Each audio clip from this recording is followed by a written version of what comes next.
توحید کی 3 قسمیں ہیں: توحید ربوبیت، توحید الوہیت اور تیسری قسم توحید اسماء و صفات۔ آج اسی کے اوپر بحث کریں گے۔ توحید اسماء و صفات کسے کہتے ہیں؟ توحید کی جو تیسری قسم ہے اسماء و صفات، یعنی اللہ تبارک و تعالیٰ کے جو نام ہیں اور جو ان کی صفت ہے، ہم اس میں بھی ان کی صفت میں بھی یکساں مانیں، یکتا مانیں۔ ان کی صفت کو مخلوق کی صفت سے نفی کر کے، بلکہ اللہ تبارک و تعالیٰ کی جو صفت ہے اس صفت کو ہم یکتا مانتے ہیں، اس کو حق مانتے ہیں، اور وہ صفت، وہ خوبی دنیا کے اندر کسی بھی مخلوق کے اندر نہیں پائی جاتی۔ مثال کے طور پر اللہ نے فرمایا لیس کمثلہ شیء وہو السمیع البصیر، اللہ تعالیٰ کے جیسا کوئی نہیں، لیس کمثلہ شیء، اس جیسی کوئی چیز نہیں ہے، وہو السمیع البصیر، وہ بہت زیادہ سننے والا ہے، دیکھنے والا ہے۔ اس آیت کریمہ میں اللہ تبارک و تعالیٰ کی 2 صفات کا ذکر ہوا۔ پہلی صفت کیا ہے؟ وہ سننے والا ہے اور دیکھنے والا ہے۔ اب یہاں سوال یہ پیدا ہوتا ہے کہ دنیا میں جتنی بھی مخلوقات ہیں، ہم بھی تو سنتے ہیں، ہم بھی دیکھتے ہیں۔ بھائی اللہ اگر دیکھتا ہے، اللہ سنتا ہے، ہم بھی دیکھتے ہیں، ہم بھی سنتے ہیں، تو ہماری صفت اور اللہ رب العالمین کی صفت تو برابر ہو گئی۔ لیکن نہیں، ہم اتنا ہی سن سکتے ہیں جتنا سننے کا پاور اللہ رب العالمین نے ہمارے کان میں دیا ہے۔ ہم وہاں تک دیکھ سکتے ہیں، ہماری نظر وہاں تک جا سکتی ہے جتنی پاور ہماری آنکھ میں ہے۔ ہمارے آگے میں دکھ رہا ہے کہ کیا ہو رہا ہے، کیا چل رہا ہے، آگے میں ہمیں دکھائی دے رہا ہے، جہاں تک نظر جا رہی ہے ہمیں دکھائی دے رہی ہے کہ کیا ہو رہا ہے، کون سا بندہ کھڑا ہے، کون سا سامان پڑا ہے، کون سا انسان کھڑا ہے، کون آدمی کھڑا ہے، کون سا جانور ہے، کیا کام ہو رہا ہے۔ لیکن اسی دیوار کے پیچھے میں، اسی مسجد کے پیچھے میں کون سا کیا کام ہو رہا ہے، کیا چل رہا ہے، کون سا آدمی کھڑا ہے، ہمیں دکھائی نہیں دیتا ہے، ہم نہیں دیکھ سکتے ہیں۔ میرے بھائیوں اور دوستوں، ہمارے دیکھنے کا دائرہ ایک محدود دائرہ ہے، لیکن اللہ تبارک و تعالیٰ کا جو دائرہ ہے وہ لامحدود ہے۔ اللہ رب العالمین 7ویں آسمان میں بیٹھ کر کے پوری دنیا کو دیکھ رہا ہے، پوری دنیا کے اوپر نظر رکھتا ہے، پوری دنیا کو دیکھ رہا ہے۔ میرے بھائیوں، ہماری آنکھ کا جو پاور ہے اتنا ہی پاور ہے جتنا پاور اللہ تبارک و تعالیٰ نے دیا ہے۔ لیکن اللہ تعالیٰ کی صفت یہ ہے، دیکھنے کی صفت یہ ہے کہ کالی جنگل میں، کالی رات میں، کالے رنگ کے جو چٹان ہے، اس چٹان کے نیچے میں کالی رنگ کی چیونٹی اگر حرکت کرتی ہے اور وہ چلتی ہے تو اللہ تعالیٰ اس چیونٹی کو بھی دیکھتا ہے، اور دیکھتا ہی نہیں ہے بلکہ اس کے چلنے کی آہٹ کو بھی سنتا ہے۔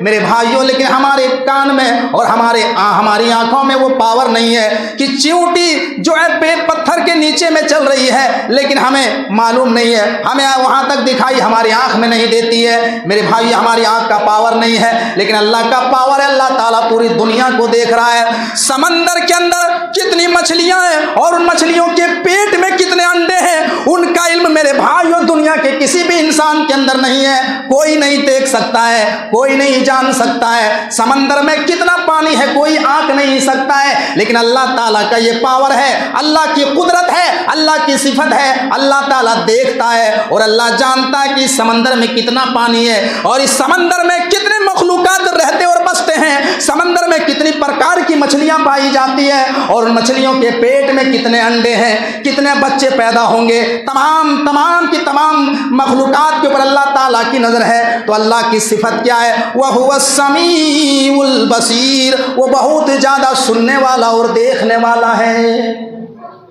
10 کلومیٹر میں کوئی بم وسفوٹ ہوگا، ہم نہیں سن پائیں گے۔ یہاں سے جامتڑا میں اگر کوئی بم پٹکے گا، کوئی وہاں بم وسفوٹ کرے گا، کوئی ڈکیت، ہم وہاں تک نہیں سن سکتے۔ ہماری کان کا پاور نہیں ہے کہ وہ ہم سن لیں، لیکن اللہ تعالیٰ پوری دنیا کو سنتا ہے۔ پوری دنیا میں کہاں وسفوٹ ہو رہا ہے، کہاں کون بم پٹک رہا ہے، کون پٹاخہ پھوڑ رہا ہے، کیا آواز آ رہی ہے، کون سا کام ہو رہا ہے، یہ اللہ تعالیٰ پورا جانتا ہے اور پورا دیکھتا ہے۔ یہ اللہ کا پاور ہے۔ تو اس پاور میں ہم اللہ کو یکتا مانتے ہیں کہ اللہ کا جو دیکھنے کا پاور ہے، جو سننے کا پاور ہے، وہ دنیا کے اندر کسی کے اندر نہیں ہے۔ وہ دنیا کے اندر کسی بھی مخلوق کے اندر وہ دیکھنے کا پاور اور سننے کا پاور نہیں۔ ہم رات کی تاریکی میں جب لائٹ چلی جاتی ہے تو ہماری آنکھ کی روشنی جو ہے چیزوں کو دکھائی نہیں دیتی، ہم ٹارچ کا سہارا لیتے ہیں، لائٹ جلاتے ہیں، اندھیرے میں ہمیں کچھ بھی دکھائی نہیں دیتے۔ کیونکہ یہ آنکھ میں جو پاور ہے وہ پاور بہت کم ہے، یہ پاور اللہ تبارک و تعالیٰ کی طرف سے ملی ہے، اور ہم اتنا ہی دیکھ سکتے ہیں جتنا پاور ہے۔ میرے بھائیوں، تو یہ اللہ رب العالمین کی صفت کیا ہے؟ اللہ بہت زیادہ سننے والا اور دیکھنے والا۔ لیس کمثلہ شیء، اس کی مثل دنیا میں کوئی چیز نہیں ہے۔ اللہ سورہ اخلاص میں کہتا ہے قل هو اللہ احد اللہ الصمد لم یلد ولم یولد ولم یکن له کفوا احد۔ اللہ تبارک و تعالیٰ اپنے نبی سے اعلان کروا رہا ہے، آئے میرے نبی آپ دنیا والوں کو اعلان کر دو، دنیا والوں کو بتا دو۔ قل یہ فعل امر کا صیغہ ہے، کل کے مطلب کہہ دو، اے نبی دنیا والوں سے کہہ دو قل هو اللہ احد، اے نبی دنیا والوں کو کہہ دو کہ اللہ ایک ہے، اللہ الصمد، وہ بے نیاز ہے، وہ تنے تنہا ہے، اس کا کوئی پارٹنر نہیں ہے، اس کی کوئی بیوی نہیں ہے، اس کے بچے نہیں ہیں، اس کا کوئی باپ نہیں، کوئی ماں نہیں، وہ تنے تنہا ہے، وہ بے نیاز ہے، اللہ الصمد، وہ بے نیاز ہے، لم یلد ولم یولد، نہ وہ کسی کا بیٹا ہے نہ اس کا کوئی بیٹا ہے، ولم یکن لہ کفوا احد، اور اس کے جیسا کوئی نہیں ہے، اس کا ہم سفر کوئی نہیں ہے۔ آج میرے بھائیوں، دنیا کے اندر آج نظر ڈال کر کے دیکھو اللہ کی صفات میں اور اللہ کی ذات میں لوگوں نے کیسے کیسے پارٹنر بنائے بیٹھے ہیں۔ عیسائی کے اوپر دیکھو، عیسیٰ مذہب میں دیکھو، عیسیٰ علیہ السلام کو عیسائی کیا کہتے ہیں؟ سن آف گاڈ، اللہ کا بیٹا۔ عیسیٰ علیہ السلام کو اللہ کا بیٹا مانتے ہیں، جبکہ ہم کو درس دیا گیا لم یلد ولم یولد، نہ وہ کسی کا بیٹا ہے نہ اس کا کوئی بیٹا ہے۔ میرے بھائیو، جب عیسیٰ علیہ السلام دنیا کے اندر آئے، جب عیسیٰ علیہ السلام مریم کے پیٹ سے باہر آئے تو سب سے پہلا جملہ عیسیٰ علیہ السلام کا جو تھا وہ کون سا جملہ تھا؟ سورہ مریم اٹھاؤ، عیسیٰ علیہ السلام پیدا ہوتے ہی لوگوں سے مخاطب ہو کے کہا قال انی عبد اللہ آتانی الکتاب وجعلنی نبیا، اے لوگو میں اللہ کا بندہ ہوں، انی عبد اللہ، عبد من بندہ، اللہ من اللہ کا بندہ، عبد اللہ یعنی میں اللہ کا بندہ ہوں۔ عیسیٰ علیہ السلام پیدا ہوتے ہی لوگوں سے کہا میں اللہ کا بندہ ہوں، یہ نہیں کہا کہ میں اللہ کا بیٹا ہوں۔ لیکن عیسائیوں نے عیسیٰ علیہ السلام کو اللہ کی کرسی پر بٹھا دیا اور کہا کہ عیسیٰ ہی اللہ ہے، عیسیٰ ہی اللہ ہے، اللہ ہی عیسیٰ ہے، اللہ ہی عیسیٰ ہے اور عیسیٰ ہی اللہ ہے، یعنی انہوں نے عیسیٰ علیہ السلام کو اللہ کا بیٹا قرار دیا۔ اور دنیا کے تمام مذاہب کے اوپر آپ نظر ڈال کر کے دیکھو، بہت سارے مذاہب ہیں دنیا کے اندر، گوتم بدھ کے ماننے والے اپنے مہان پرش کو کیا کہتے ہیں کہ گوتم بدھ جو ہے انسان نہیں تھے، بھگوان تھے۔ گوتم بدھ بھگوان نیپال کے اندر ایک لمبنی ایک جگہ ہے، لمبنی میں باقاعدہ گوتم بدھ کا جو مورت بنا ہوا ہے، سونے کا بہت بڑا مورت بنا ہے، وہاں پر لکھا ہے بدھ بھگوان، یعنی گوتم بدھ کے ماننے والے لوگوں نے گوتم بدھ کو انسانیت سے نکال کر کے بھگوان کا درجہ دے دیا۔ جینیوں نے مہاویر کو انسانیت سے نکال کر کے بھگوان کا درجہ دے دیا۔ اسی طریقے سے ہمارے ملک ہندوستان میں ہندو بھائیوں نے رام چندر جی کو، کرشن جی کو، ان تمام لوگوں کو جو ہے انسانیت سے نکال کر کے بھگوان کا درجہ دے دیا، جبکہ لکھا ہے کتابوں میں کرشم پروشم بھگوت، کرشن جی انسان تھے، رام پروشم بھگوت، رام چندر جی انسان تھے۔ لیکن آج کوئی بھی غیر مسلم رام چندر جی کو انسان ماننے کے لیے تیار نہیں ہے، آج کوئی بھی ہندو کرشن جی کو انسان ماننے کے لیے تیار نہیں ہے، وہ کہتے نہیں رام انسان نہیں، بھگوان تھے، اللہ تھے، کرشن جو ہے بھگوان تھے۔ اور ان تمام عقائد کو دیکھ کر کے مسلمانوں نے بھی ایک مسئلہ نکالا کہ اچھا عیسائیوں نے عیسیٰ کو اللہ کا بیٹا کہنے لگے، عزیر علیہ السلام کو لوگوں نے اللہ کا بیٹا قرار دیا، جینیوں نے مہاویر کو بھگوان کا درجہ دے دیا، گوتم بدھ کے ماننے والے لوگوں نے گوتم بدھ کو بھگوان کا درجہ دیا، تو ہمارے مسلمانوں میں بھی کہا کہ ہم بھی بڑے باپ کے بیٹے ہیں، چھوٹے باپ کی اولاد تھوڑی ہیں۔ اور انہوں نے بھی ہمارے آخری نبی جناب محمد الرسول اللہ صلی اللہ علیہ وسلم کو انسانیت سے نکال کر کے اللہ کی کرسی پر بیٹھا دیا اور باقاعدہ اپنے قوالیوں میں یہ شعر پڑھتے ہیں کہ وہی جو مستوی عرش تھا خدا ہو کر اور مدینے میں اتر پڑا مصطفیٰ ہو کر، یعنی عرش میں جو اللہ تھا وہی مدینے میں مصطفیٰ بن کر کے چلا آیا، یعنی اللہ اور محمد میں کوئی فرق نہیں ہے۔ نعوذ باللہ ثم نعوذ باللہ استغفر اللہ، کتنا خطرناک عقیدہ ہے میرے بھائیو، جبکہ اللہ تبارک و تعالی قرآن میں اعلان کروا رہا ہے۔ سورہ کہف کی آخری آیت اٹھا کر کے دیکھو میرے بھائیو، دنیا میں جتنے بھی رسول آئے، جتنے بھی نبی آئے، جتنے بھی پیغمبر آئے، تمام کے تمام پیغمبر، تمام کے تمام رسول انسان تھے، انسان سے مخاطب کیا ہے۔ اللہ نے کہا قل انما انا بشر مثلکم یوحی الی، اے میرے نبی آپ دنیا والوں کو اعلان کر دو قل انما انا بشر، میں بشر ہوں۔ اللہ کے نبی سے کہلوایا جا رہا ہے اے نبی دنیا والوں کو کہہ دو کہ میں تمہاری طرح کا انسان ہوں، میں تمہاری طرح کا ایک بشر ہوں، جیسے تمہارے دو ہاتھ میرے بھی دو ہاتھ، تمہارے دو پیر میرے دو پیر، تمہاری دو آنکھیں میری بھی دو آنکھیں، تمہارے دو کان میرے بھی دو کان، تمہارا ایک سر میرا بھی ایک سر، تم جو ہے سنتے ہو میں بھی سنتا ہوں، تم بیمار ہوتے ہو میں بھی بیمار ہوتا ہوں، تم شادی بیاہ کرتے ہو میں بھی شادی بیاہ کرتا ہوں، تمہاری بیوی بچے ہیں میری بھی بیوی بچے ہیں، تم جو ہے تمہیں تمہارے اندر بیماریاں ہوتی ہیں میرے اندر بھی بیماریاں ہوتی ہے، تمہیں تکلیف پہنچتی ہے تو مجھے بھی تکلیف پہنچتی ہے۔ قل انما انا بشر، میں تمہاری طرح کا ایک انسان ہوں، بشر ہوں، یوحی الیہ، بس فرق اتنا ہے کہ میرے پاس جبرائیل امین آتے ہیں، میرے پاس فرشتہ نازل ہوتا ہے اور تمہارے پاس فرشتہ نہیں اترتا ہے، بس اتنا ہی فرق ہے، ورنہ کھانے میں، پینے میں، چلنے میں، پہننے میں، شادی بیاہ میں، بیمار ہونے میں تمہاری طرح کا ایک انسان ہوں۔ اور یہی اعتراض تو مکہ کے کافر لوگوں نے بھی کیا تھا، مکہ کے لوگوں نے بھی یہی اعتراض کیا تھا، کیا کہا تھا ما لہذا الرسول یاکل الطعام ویمشی فی الاسواق، مکہ کے کافر نے کہا کہ یہ محمد رسول کیسے ہو سکتا ہے، یہ تو کھاتا ہے پیتا ہے بازاروں میں چلتا ہے، ہماری طرح کھانا کھاتا ہے، ہماری طرح پانی پیتا ہے، ہماری طرح یہ ہٹیا بازار میں گھومتا ہے، کیا کھانے پینے والا، کیا بازاروں میں گھومنے والا بھی رسول ہو سکتا ہے؟ اللہ کو اگر رسول بنانا تھا تو کسی مالدار کو بناتے، یا کسی فرشتہ کو، کسی طاقتور مخلوق کو رسول بناتا، لیکن اللہ نے محمد کو رسول کیسے بنایا ہے؟ یہ تو کھاتا پیتا ہے، چلتا ہے، یہ تو ہماری طرح بازاروں میں گھومتا ہے، اس کو ہم رسول کیسے مانیں گے؟ میرے بھائیوں، مکہ کے مشرکین جو ہے اللہ کے نبی کو انسان مانتے تھے، رسول نہیں مانتے تھے۔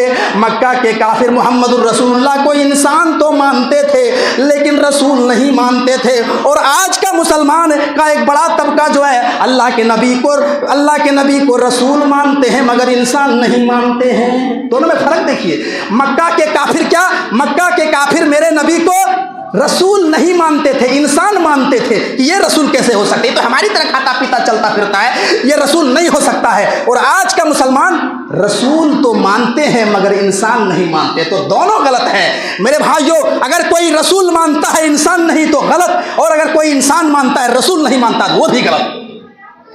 آپ کے دو مقام ہیں۔